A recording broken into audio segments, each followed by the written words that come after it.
Добрый вечер, дорогие друзья. Сегодня в пятницу арена событий выйдет не совсем в обычном формате. Программа для тех, кто хочет знать события в лицо, познакомит вас с обзором прессы за неделю.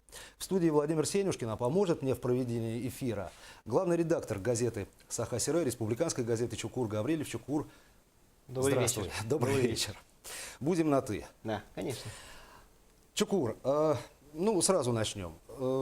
Как продолжается освещение игр «Дети Азии», как республиканская газета «Саха-Сирэ» на этой неделе продолжала освещение игр? Вот что писала? Действительно, мы почти ежедневно, почти каждый номер писали о детях Азии, 3 полосы, 4 полосы. Наверное, мы осветили все игры, виды спорта и так далее. И как раз у нас в спецвыпуске мы пишем 6 знаменательных событий, нашими глазами. Это выпуск вчерашний? Это вчерашний выпуск. И как раз пишем, тогда будем писать, еще печатать результаты соревнований. Это еще на следующей неделе вы должны будете купить. И сегодня, как раз в пятничном выпуске, мы сделали такую же аналитику по детям Азии. Это интересно. И специалистам? И специалистам, и, наверное, тренеры, и даже читатели могут посмотреть, какие результаты добились наши спортсмены. И что, несомненно, радует, что вот не только газета «Эхо столицы» пишет, что дали городу дети Азии, действительно, инфраструктура и так далее. А мы написали, например, что 17 автобусов поехали в 12 улусов. Об этом, кстати, пишет газета «Якутия» от 19 июля во вторник, материал Марины Колбасиной. Это действительно превратилось в такую традицию, что после каждых игр что-то направляется в районы улусы. Автобусы для улусов передал руководитель администрации главы и правительства республики Юрий Куприянов. Да. Вы об этом писали в каком номере? Мы тоже сегодня написали, вчера, получается, написали. Да. И действительно мы радует, что вот по нашим дорогам будут ездить автобусы с лейблом «Дети Азии». Хорошо. Собственно говоря, с игр, о том, как они проходили, началась встреча Егора Афанасьевича Борисова с Владимиром Владимировичем Путиным, которая была на этой неделе, и про которую написали тоже практически все издания. Да? Стратегические поручения Владимира Путина. Газета «Якутия» от 22 числа. Собственно говоря, эта встреча стала главной темой последних дней по освещению. Как пишет газета, глава Якутии отчитался перед президентом о результатах выполнения схемы комплексного развития республики до 2020 года. Все эти планы были одобрены Владимиром Путиным еще в 2006 году. За это время было потрачено определенное количество средств и достигнуты совершенно определенные успехи. Газета освещает это достаточно полно. И то, что предлагает Егор Борисов, то, что предложил президенту, проблемы Якутии надо решать. Было предложено принять специальный документ об ускоренном развитии республики, и вот буквально цитата. «Исторический опыт говорит о том, что наибольший эффект в ускоренном развитии регионов достигается при принятии отдельных решений». Владимир Владимирович в целом поддержал данную инициативу и направил в адрес министра экономического развития Алексея Улюкаева резолюцию с требованием рассмотреть ее и доложить о своих предложениях. Но там были еще две важные новости, скажем так. Это новость уже, как говорится, на устах у всех. Конечно. Мы все ждем строительства нашего моста через реку Лена. Да. Я вот как раз после передачи должен поехать в Амгу. Там у нас будет проходить проект «Молодежь. Якутское село». Переправляться буду на автобусом. Видимо, уже поздно ночью туда прибуду. А если был мост тогда уже был бы очень быстро там, да? Дело в том, что мне кажется, что это основная программа действий Егора Борисова. Тут, конечно, можно говорить, что вот наш мост обещал, и Медведев приезжал, обещал построить и так далее, и так далее. Но дело в том, что, конечно, к сожалению, надо признать, что наш мост пошел на строительство, деньги нашего моста запланированы пошли на строительство Крыма. Когда-то? Да. Крымского моста. Да, Крымского моста. А сейчас надо говорить, что действительно этот мост уже второй, наверное, по величине мост в России, значимости, будет построен, но действительно тут будет приведена другая система. На условиях концессии. Да. То есть китайцы построят в долг, в кредит мост. И деньги заложены будут уже после 2020 года. Как раз об этом и Егор Афанасьевич добился, когда разговаривал в разговоре с президентом. Да.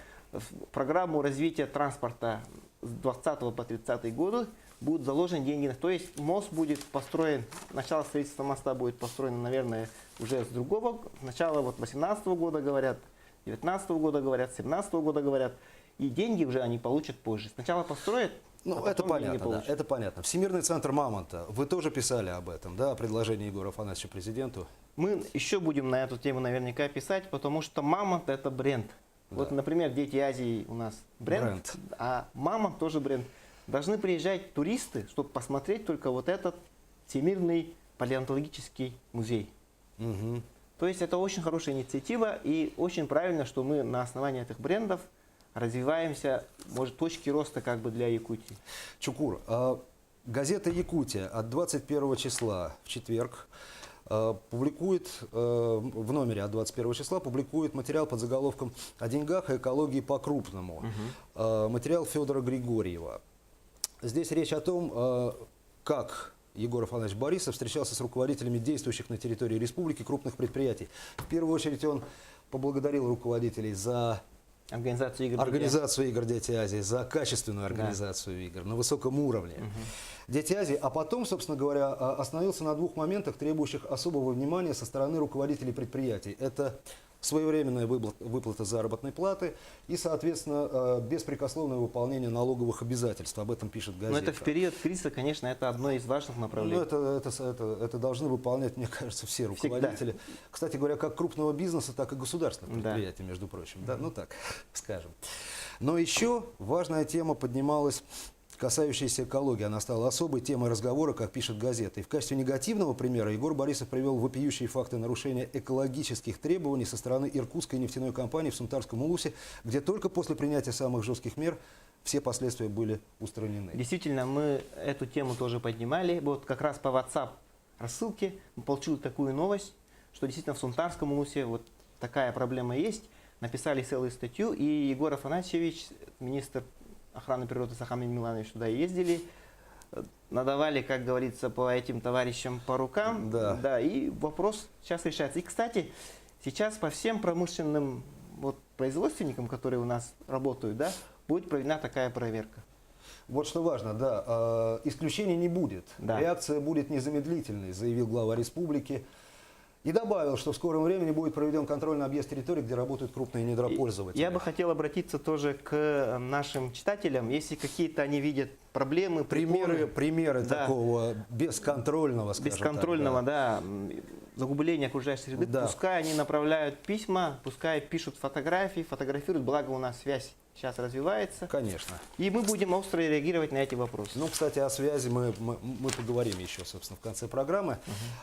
Теперь газета «Жизнь Якутска» от 21, ну, за эту неделю, 21-28 июля, от 21 числа, публикует материал, освещающий, собственно говоря, выборный процесс. Да.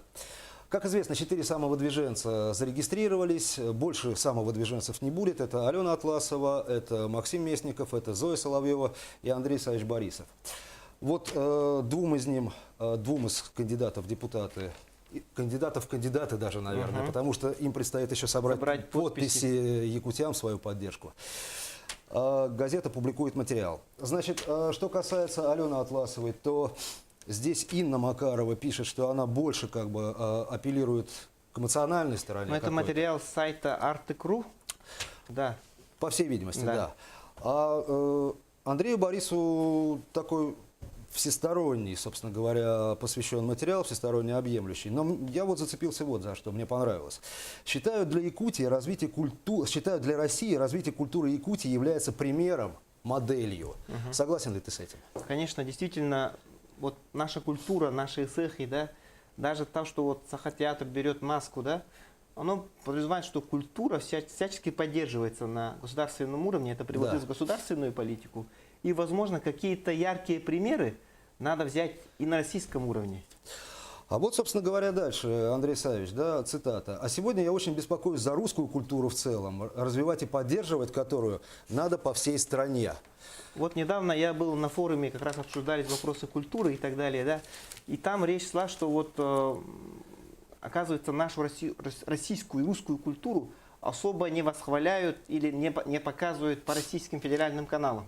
Руководитель хора Пятницкого, худрук, она впрямую говорила. впрямую говорила, что вот федеральные каналы это особо не делают. Поэтому надо развивать культуру, надо защищать и надо выводить на более высокий уровень, чтобы у нас в федеральных каналах, региональных каналах все это шло как развитие культуры. «Жизнь Якутска» 2 страницами позже того материала, 21 числа, публикует статью под заголовком «Егор Борисов вошел в президиум Общества русской словесности». Значит, Общество русской словесности было создано в марте этого года по инициативе президента Владимира Путина. Вот тоже цитата от Егора Борисова. «Я могу достаточно уверенно сказать, что в Якутии в силу ее национальной специфики языковая политика всегда находится в центре внимания. Мы имеем хороший опыт и в части подготовки филологических кадров, и в части применения передовых методик преподавания, в том числе в национальных школах. Нам есть чем поделиться с коллегами из других регионов. Но и поучиться нам тоже есть чему». Вот это, мне кажется, ответ некий министру культуры Мединскому, который говорил, что из-за того, что Заявлял, плохо, да, заявлял, да, что да. надо сократить региональные языки преподавания, может быть, да, или иностранные языки и оригинальные языки. Это некий ответ, что действительно человек, который владеет 2 языками, который еще вот углубленно занимается, Конечно, да, конечно, он более. больше может быть подготовлен. Чукур, немножко времени остается. 7 якутян получили дальневосточный гектар. «Жизнь Якутска». Страница номер 7. Дальневосточный гектар. Со ссылкой на интервью, собственно говоря, материал дается главы.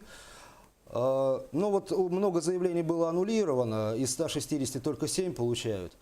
Что важно, что, в общем, это все происходит в Нерюнгринском районе, который является Да. пилотным.